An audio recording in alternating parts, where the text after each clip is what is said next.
మీ మోకాల నొప్పులకు ఎటువంటి సర్జరీ లేకుండా ఎపియాన్ పెయిన్ క్లినిక్ అందిస్తున్న అత్యాధునిక చికిత్స. వాగర్థావివ సంపృక్తౌ వాగర్థ ప్రతిపత్తయే జగతః పితరౌ వందే పార్వతీ పరమేశ్వరౌ. ఆదిత్యాయ చ సోమాయ మంగళాయ బుధాయ చ గురు శుక్ర శనిభ్యశ్చ రాహవే కేతవే నమః. శృంగేరి జగద్గురు పీఠాధిపతులకి కంచి పీఠాధిపతులకి నమస్కారములు తెలియజేసుకుంటూ కార్యక్రమాన్ని ప్రారంభిద్దాం. మే 1వ తారీఖు నుంచి 15వ తారీఖు వరకు 12 రాశుల్లో జన్మించినటువంటి వారికి ఏ విధంగా ఉండబోతుందో తెలుసుకునే ప్రయత్నం చేద్దాం.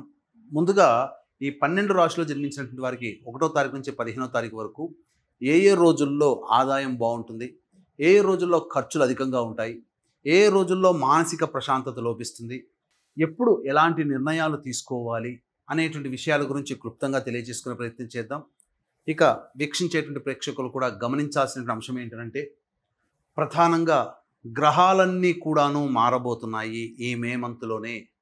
మే 14వ తారీఖు రోజున గురువు మిథున రాశిలోకి ప్రవేశం చేస్తున్నాడు. అలాగే కొన్ని పంచాంగాలలో 16వ తారీఖు మరియు కొన్ని పంచాంగాల్లో 18వ తారీఖు రోజున రాహువు మీనరాశి నుంచి కుంభరాశిలోకి, కేతువు కన్యా రాశి నుంచి సింహరాశిలోకి ప్రయాణం చేయడం జరుగుతుంది. కాబట్టి ప్రధానమైనటువంటి గ్రహాలు గురువు, రాహువు, కేతువు ఈ నెలలోనే మార్పు చెందబోతున్నారు. కాబట్టి దీని ప్రభావము భవిష్యత్తులో అనగా వచ్చే మే 15వ తారీఖు తర్వాత జరిగేటువంటి సంఘటనలకి మే 1వ తారీఖు నుంచే నాంది కాబోతుంటాయి. కాబట్టి ఈ మే 15 తర్వాత జరిగేటువంటి మార్పులకి 1వ తారీఖు నుంచే శ్రీకారం చుట్టబోతాయి. కాబట్టి గ్రహాలన్నీ కూడాను మార్పులు అనేటువంటివి ఉంటాయి. కాబట్టి జాగ్రత్తగా గమనించగలరు. ఇక మనం గ్రహాల యొక్క స్థితిగతులు చూసుకున్నట్లయితే మేషంలో రవి, అలాగే వృషభంలో గురువు, కర్కాటకంలో కుజుడు, కన్యలో కేతువు, మీనంలో శుక్రుడు, బుధుడు, శని, రాహువు. బుధుడు 7వ తారీఖు నుంచి మేషరాశిలోకి ప్రవేశం చేస్తాడు. మే 1వ తారీఖు నుంచి 15వ తారీఖు వరకు కుంభరాశిలో జన్మించినటువంటి వారికి ఏ విధంగా ఉండబోతుందో తెలుసుకునే ప్రయత్నం చేద్దాం. గత ఏప్రిల్లో కంటే కూడా మెరుగైనటువంటి గ్రహస్థితి ఉన్నటువంటి కారణం చేత ఈ కుంభరాశి వారికి అన్ని విధాలుగా అనుకూలంగా ఉండబోతుంది. కాకపోతే ఏలిన నాటి శని ప్రభావం ఎలాగో ఉంది. అది ప్రతి ప్రయత్నంలో కొద్దిపాటి ఆటంకాలనే తప్ప అనవసరమైనటువంటి ఖర్చులు, మానసిక ప్రశాంతత లేకపోవడం ఇవి తప్ప మిగతా అన్ని విషయాల్లో యోగదాయకంగా ఉండేటువంటి గ్రహస్థితి మీ సొంతం. ముఖ్యంగా నిరుద్యోగస్తులకి ఉద్యోగం లభించే అవకాశం ఉంటుంది. ఈ 15వ తారీఖు లోపల మీరు గట్టిగా ప్రయత్నం చేయండి, ఉద్యోగం లభించి తీరుతుంది. దీనికి తోడు 7వ తారీఖు నుంచి బుధగ్రహ సంచారం కూడా మీకు అనుకూలంగా ఉన్నటువంటి కారణం చేత ముఖ్యంగా మీ తెలివితేటలతో మీకున్నటువంటి సమస్యల్ని పరిష్కరించుకోగలుగుతారు. అంతేకాకుండా కొత్త వ్యక్తుల యొక్క పరిచయము మీకు ఆనందాన్ని కలగచేస్తుంది. ఇక కుటుంబ స్థానంలో శుక్ర, శని, రాహువు, బుధుడు ఈ గ్రహాల యొక్క కలయిక ప్రధానంగా కుటుంబంలో కొంత క్లబ్జీ వాతావరణం, అంటే హడావిడితో కూడుకున్నటువంటి జీవన విధానం కుటుంబంలో ఉంటుంది. అంతేకాకుండా ధన వ్యయం కూడా ఎక్కువగా ఖర్చు చేయడం అవకాశం ఉంటుంది. అనుకున్న దానికంటే ఎక్కువగా ఖర్చులు పెరుగుతాయి అని సూచిస్తుంది. ముఖ్యంగా నేత్ర సంబంధమైనటువంటి వ్యాధులతో ఇబ్బంది పడతారు. దంత వైద్యుడిని సంప్రదించాల్సినటువంటి పరిస్థితి గోచరమవుతుంది. ఇక చతుర్థ గురు సంచారము మీకు కాస్త అనుకూలంగా ఉండబోతుంది. అన్ని విధాలుగా అభిమానాన్ని, ఎదుటివారి యొక్క అభిమానాన్ని ఈ యొక్క చతుర్థ గురు సంచార ప్రభావంలో మీకు పడుతుందని చెప్పవచ్చు. అంతేకాకుండా ఈ యొక్క చతుర్థ గురు సంచార ప్రభావము మీకు గురు ప్రభావం అంటే ప్రధానంగా ధనమే. కాబట్టి మీరు ఎదురు చూసేటువంటి డబ్బు కోసం కావచ్చు, లేదా అంటే లోన్లు కానీ శాంక్షన్ కాకపోవడం కానీ, లేకపోతే ఎదుటి వాళ్ళ నుంచి సకాలానికి డబ్బు అందకపోవడం కానీ జరుగుతాయి ప్రధానంగా. ఇక షష్టమ కుజుడు స్తంభించి ఉన్నటువంటి ఈ కారణం చేత ఇది అద్భుతమైనటువంటి సమయం. మీకున్నటువంటి పరిచయాలతో మీ పనులన్నీ కూడాను విజయవంతంగా పూర్తి చేసుకుంటారు. ధైర్యంతో ముందడుగు వేయడం ద్వారా మీకున్నటువంటి సమస్యల్ని ఆ కుజుడే అన్ని గ్రహాలని అదుపులో పెట్టి ఆ కుజుడు సంపూర్ణంగా మీకు ఫలితాలను ఇవ్వబోతాడు. ఏతావాత చెప్పొచ్చేది ఏమిటంటే, ఈ యొక్క కుంభరాశిలో జన్మించినటువంటి వారికి గ్రహస్థితిగతులు అనుకూలంగా ఉన్నాయి, పరిస్థితులు కొంత అనుకూలంగా ఉండవు. కానీ గ్రహాల యొక్క ప్రభావంతో పనులన్నీ కూడాను చక్కబెట్టుకునే అవకాశాలు మీకు మెరుగవుతాయి. కాబట్టి తెలివితేటలతో మంచి విజ్ఞానంతో మీరు ముందడుగు వేస్తే మంచి జరుగుతుంది. వివాహం కావాల్సినటువంటి అబ్బాయిలకి అమ్మాయిలకి వివాహ సంబంధాలు గోచరమవుతాయి. అలాగే విద్యాపరంగా ఉన్నటువంటి వాళ్ళు ఎక్కువగా శ్రమ కోరిస్తే తప్ప విద్యార్థులు పరీక్షలలో ఉత్తీర్ణతా శాతాన్ని పొందలేరు. అంతేకాకుండా ప్రధానంగా ఎదుటి వాళ్లతో మీరు ఏవైనా కానీ పనులు చక్కబెట్టుకోవాలనే ప్రయత్నం చేస్తున్నప్పుడు కొంత ఇబ్బందికర పరిస్థితులు, ఎదుటి వాళ్లతో వాగ్వివాదాలు జరుగుతాయి. కుటుంబ సభ్యులు ముఖ్యంగా జీవిత భాగస్వామితో జాగ్రత్తలు పాటించండి, ఇది మీకు చెప్పవచ్చు. ఇక సంతానం కోసం ఎదురు చూసేటువంటి వ్యక్తులకి 15వ తారీఖు తర్వాత చక్కటి సంతాన వార్త వింటారు, అద్భుతంగా మంచి జరుగుతుందని చెప్పవచ్చు. ఇక వీక్షించేటువంటి ప్రేక్షకులకి మహావైశాఖి అంటే మే 12వ తారీఖు రోజున వైశాఖ పౌర్ణమి. ఇది పితృదేవత కార్యక్రమాన్ని చేసుకొని పితృదేవతల యొక్క అనుగ్రహం ద్వారా భూలోకంలో ఉన్నటువంటి మానవులకి సమస్యలు తీర్చుకోవడానికి అనుకూలమైనటువంటి సమయము.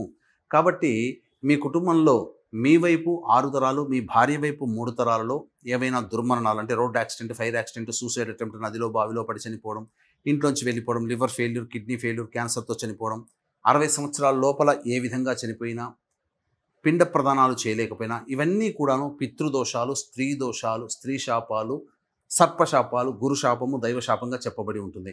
కాబట్టి ఇటువంటి శాప ప్రభావాలు మానవుడి జీవితంలో ఇప్పుడు చెప్పినటువంటి విధంగా లక్షణాలు కనుక ఉంటే ఈ శాపాలు ఉన్నట్టే లెక్క.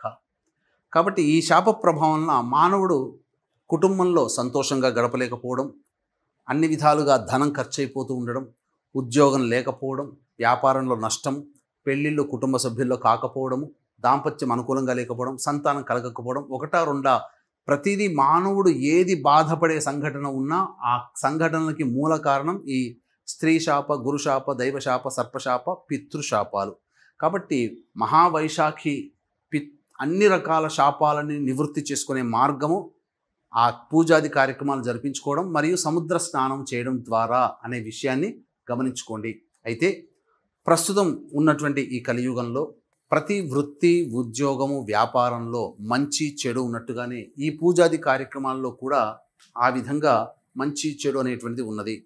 అంటే భగవంతుడు మనకిచ్చినది 27 నక్షత్రాల్లో కొన్ని నక్షత్రాల్లో జన్మిస్తే నక్షత్ర జననము దోషము, దానికి నక్షత్ర జనన శాంతి చేసుకోమని శాస్త్రం చెప్పబడింది. కానీ ఇప్పుడు కొంతమంది ధనార్జనే ధ్యేయంగా మనం ఏం చెప్పినా చెల్లుబాటు అవుతుంది శాస్త్ర ప్రమాణం లేకుండా ఉన్న 27 నక్షత్రాల్లో 19 నక్షత్రాల్లో పుడితే ఈ శాపాలు మీ ఇంట్లో తిష్ట వేసినట్టే, ఈ శాపాలు ఉంటేనే ఈ 19 నక్షత్రాలతో పుడితే ఈ శాపాలతో పుడతారు అని చెప్పి శాస్త్రానికి సంబంధం లేకుండా అసత్య ప్రచారం చేసి భయభ్రాంతులకు గురి చేస్తున్నారు. అంటే ఏంటి, ఉన్న ఒక 4 కుటుంబ సభ్యుల్లో ఈ 19 నక్షత్రాల్లో ఏదో ఒక నక్షత్రం వాళ్ళు పుడతారు, ఉంటుంది, ఖచ్చితంగా ఉంటారు, అందులో సందేహమే లేదు.